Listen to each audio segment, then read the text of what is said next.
E quanto ao dízimo, é obrigatório? Você acredita que está roubando de Deus por não dar o dízimo? Ou acha que pastor que pede dízimo é tudo ladrão? Esse vídeo vai explodir essa bomba de uma vez por todas. Então pegue a sua Bíblia e vamos ter um papo reto.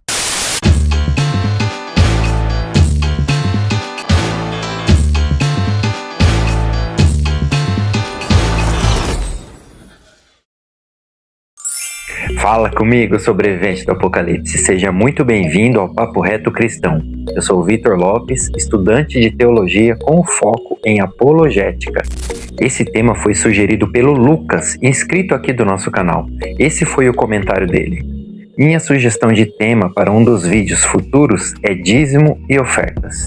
Lucas, muito obrigado pela confiança e pela sugestão de um assunto tão polêmico. Que Deus te abençoe poderosamente em nome de Jesus. Aliás, você também pode deixar a sua sugestão aqui nos comentários, beleza? Bem, sobre ofertas, não temos nada de polêmico nisso. O próprio nome já se explica. Ofertas. Você dá a mais ou a menos se quiser. A questão maior aqui é o dízimo. Algumas pessoas não vão gostar muito do que vou abordar aqui, mas são esclarecimentos muito importantes. Antes de tudo, eu quero aqui, no início desse vídeo, me posicionar a favor da ética cristã. Quero me colocar totalmente contra os que não têm compromisso com Deus, ou seja, os aproveitadores, os camelôs da fé, os falsos líderes e falsos pastores, que fazem dos dízimos e ofertas entregues na igreja uma fonte de enriquecimento pessoal. Quero também deixar muito claro que existe sim enganadores e falsos no meio cristão, mas não são todos. Nós não podemos colocar todos no mesmo balaio e dizer que todos são iguais. Isso não seria uma análise e um julgamento de uma pessoa coerente e honesta com a verdade. Se você acha que todos os líderes, pastores, evangelistas são iguais, então seu problema não é com Deus e com a teologia bíblica sobre o dízimo.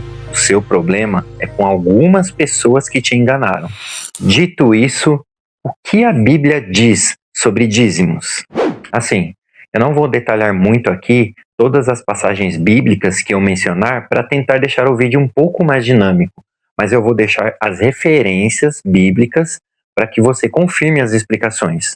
No contexto bíblico, o dízimo era uma prática comum entre os israelitas. Eles separavam a 10ª parte dos ganhos para oferecer em culto a Deus, o Senhor. Essa prática era para sustentar sacerdócio, os levitas, os necessitados.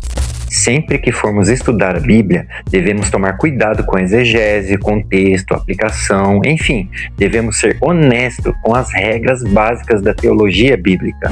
Uma das maneiras de estudar corretamente esse tema é perguntar: esses textos que eu estou buscando são descritivos ou normativos? Ou seja, eles estão somente descrevendo o que aconteceu ou estão impondo uma norma, uma regra que todos devem seguir?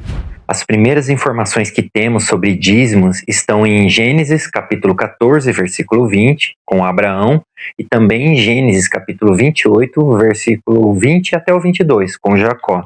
Esses acontecimentos não são normativos, ou seja, esses acontecimentos de Abraão e Jacó só estão sendo descritos, contados, mencionados na Bíblia sobre aquele momento.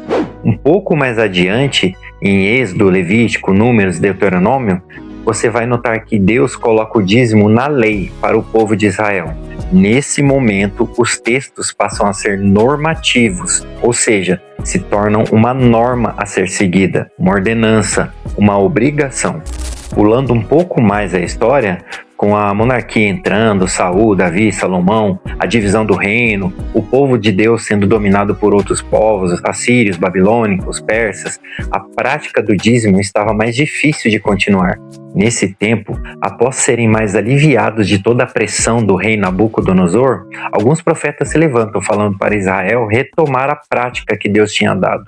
Seriam os profetas Ageu, Zacarias e o que vocês mais ouvem falar nos cultos na hora do dízimo, o profeta Malaquias. Então vem Malaquias dizendo: trazei todos os dízimos à casa do tesouro. Agora nós temos um texto normativo, uma regra, uma ordem. Mas qual seria o contexto nesse momento? Qual o contexto cultural, o contexto histórico que esse texto foi escrito? Em que situação, em que época, para quem ele foi escrito?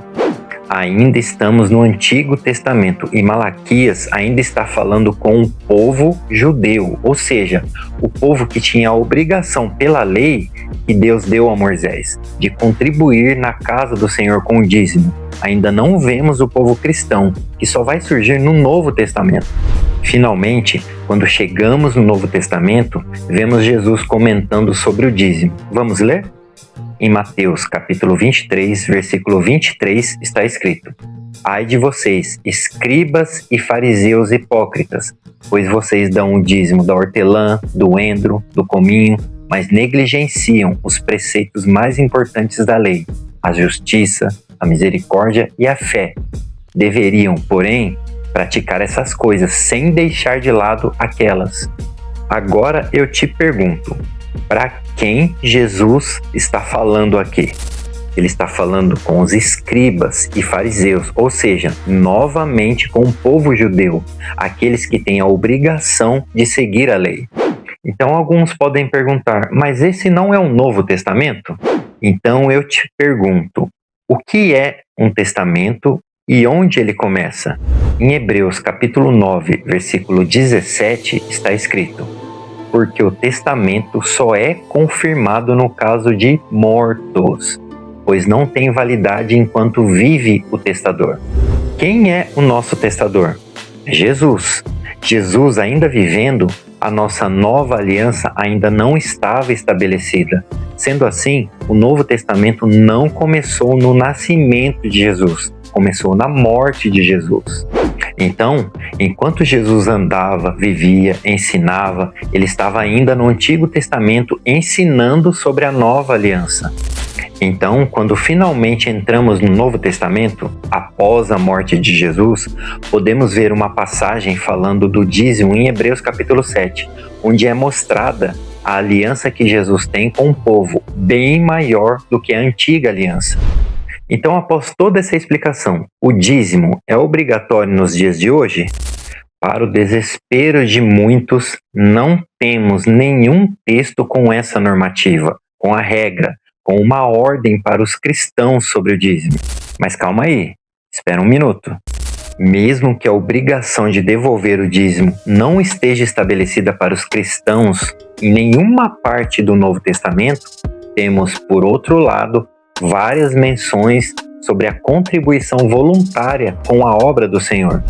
Menções como em Atos capítulo 2, Atos capítulo 4, 1 Coríntios capítulo 16, 2 Coríntios capítulo 9, enfim, passagens onde o dízimo pode até ser encaixado, porém não mostra uma obrigação, e sim uma ação voluntária dos cristãos.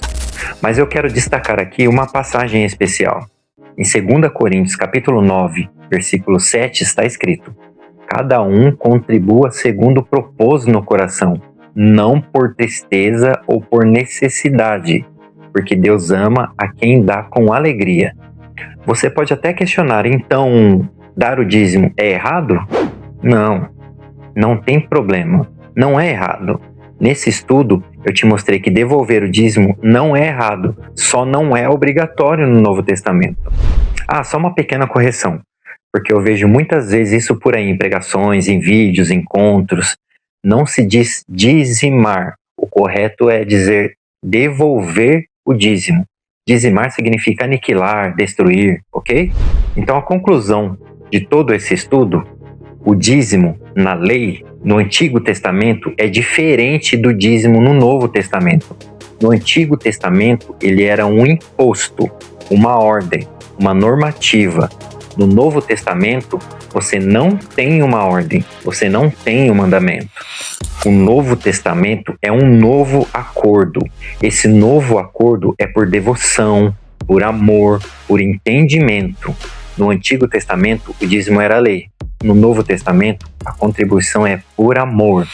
Agora, se você se diz um cristão verdadeiro, debaixo da graça de Deus, então você entende a importância de contribuir com o reino e também de uma maneira financeira. A igreja ajuda pessoas com comida, com roupas, remédios. A igreja tem contas. Missionários precisam de ajuda no local que estão evangelizando. Enfim, uma igreja saudável sabe muito bem aplicar e administrar os recursos destinados à obra de Deus. Ficou claro para você essa explicação? Agora eu quero saber de você. Você contribui com a sua igreja por amor ou por medo? Sua igreja te obriga a devolver dízimo? Responda aqui nos comentários e não esqueça de ver o vídeo que eu deixei na tela final sobre igrejas saudáveis. Se inscreva aqui no canal, você já sabe, ative o sininho, temos vídeos novos toda sexta às 19 horas.